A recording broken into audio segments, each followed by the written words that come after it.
Hello everyone, welcome to Easy Notes of Bio. Yesterday our topic was about insect morphology जिसमें हमने integument या exoskeleton के बारे में पढ़ा. Today our topic of discussion is head skeleton. The insect head consists of several segments. इसमें बहुत सारे segments होते हैं, each with specialized functions. The skeleton of head is composed of several sclerites. Sclerites जैसे units होते हैं, more or less closely united, forming a capsule जिसको हम head capsule कहते हैं. The head bears the eyes. Head में क्या होती है? Eyes होती है. Compound eyes, एक तो compound eye और दूसरी ocelli. Ocelli क्या है? Simple eyes. Antenna and mouth parts. ये डायग्राम रही इंसेक्ट हेड की. इसमें एक्डाइसल क्लीवेज जो है वो इम्पोर्टेंट है, फ्रॉन्स इम्पोर्टेंट है, यहाँ पे भी फ्रॉन्स है.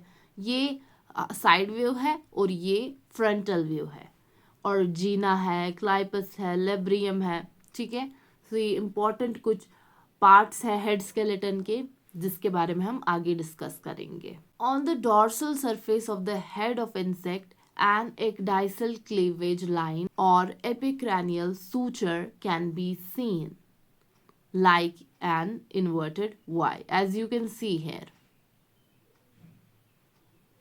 यहाँ पे ये इन्वर्टेड Y शेप्ड क्या बनाया होता है?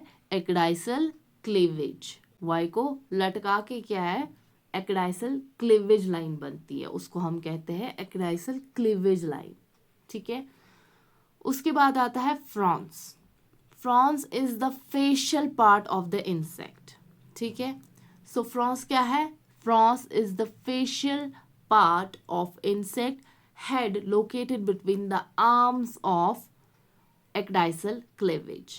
It bears the median ocellus simple eye, ठीक है, and possesses grooves on the sides called frontogenal sulci. Frontoclypal sulcus, which is a groove at the bottom. Then is clypeus. Clypeus क्या है? It lies between two fronds and separated from fronds by frontoclypeal sulcus. In some insects, the clypeus is divided into anticlypus, front part, and postclypus. Then is labrum. Labrum is an unpaired sclerite, movably articulate, connected with the clypeus. As you can see in the diagram, labrum यहाँ पे present होता है clypeus के नीचे. It is an unpaired sclerite, movably articulated, मतलब connected होता है किसके साथ? clypeus के साथ. Then is epicranium.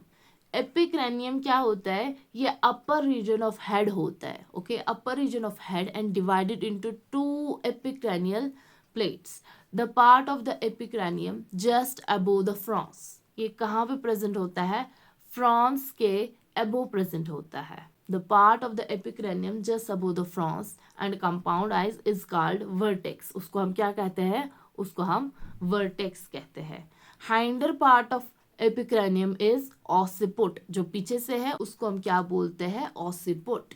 उसके बाद आता है gena. Gena you can see here and here. ये वाला फ्रंट व्यू है और ये वाला साइड व्यू है. ठीक है, so gena is a region of head capsule that is located below the compound eyes. ठीक है, as you can see compound eye is here. The area behind or posterior to gena is post gena. ठीक है, जो इसके posterior में area present है उसको हम क्या कहते हैं? Postgena. Then is occipital foramen.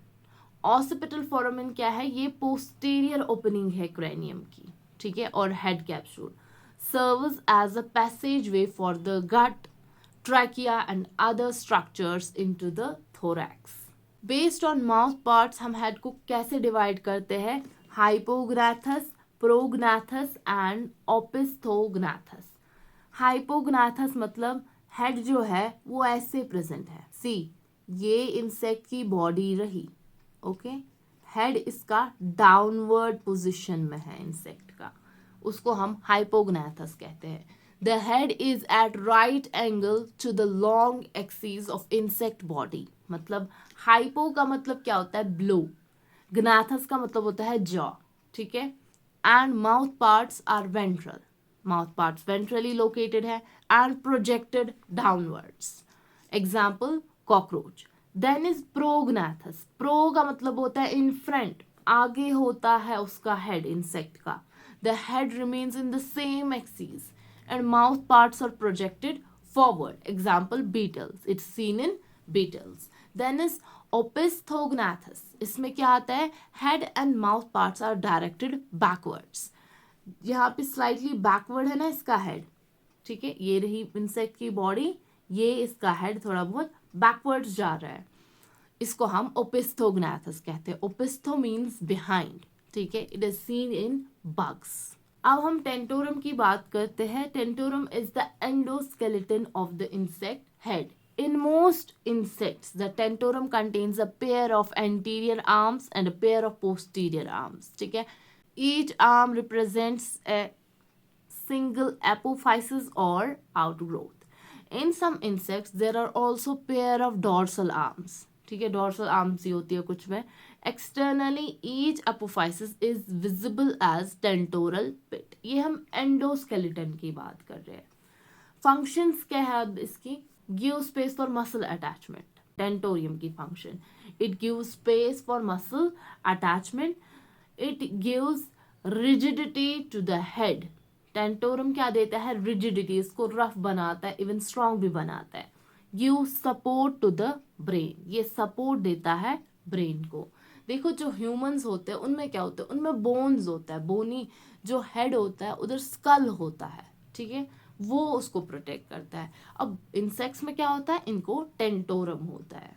Okay, so this was all about today's lecture. I hope you guys liked it. Make sure to subscribe and hit a like button. Don't forget to share it with your friends. Thank you very much.